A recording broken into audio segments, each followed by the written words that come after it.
be healthy. Lobbyists and researchers from the Environmental Working Group found some chemicals that cause cancer. Clark Foraker is on your side tonight with a copy of the report, which shows chemicals in multiple parts of the First Coast. Yeah, Anthony, Jeannie, the utilities say the water that they're providing to the public isn't just safe, but also healthy because it meets state and federal guidelines.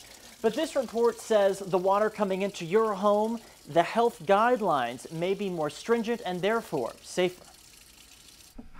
Water flowing into homes in 8 different areas of the First Coast tested positive for chemicals like chlorate, strontium, and triohalomethanes. Even though the chemicals can be found naturally, they can also be linked to cancer and birth defects. People get these glossy reports from their water utility annually if they're served by a big water system, and it advertises the fact that the water is meeting all legal guidelines. We think that it's really important for people to also realize that in many cases there are some health risks. Sonia Lunder spoke to us by Skype about the report created by Environmental Working Group, which has advocated for stricter water standards for 20 years. The study found rates exceeded health guidelines in Jacksonville, at Naval Station Mayport, and in St. Augustine. Trihalomethanes or disinfection byproducts are above the health-based guidelines. This would be something that people can filter out with a drinking water filter in their house, but something that water quality managers are struggling to address. This doesn't mean water utilities are breaking the law.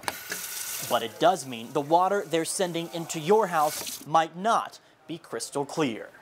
Nearly every drinking water company in the country has at least 1 or 2 contaminants that are above these health-based guidelines. The study used testing done by the individual water utilities that's then reported to the state and federal government. The largest water utility, JEA, takes about 45,000 samples every year. They say most of the elements and minerals present in our drinking water occur naturally in the aquifer at very low levels. They do not believe the group that's produced the report is a viable source of information.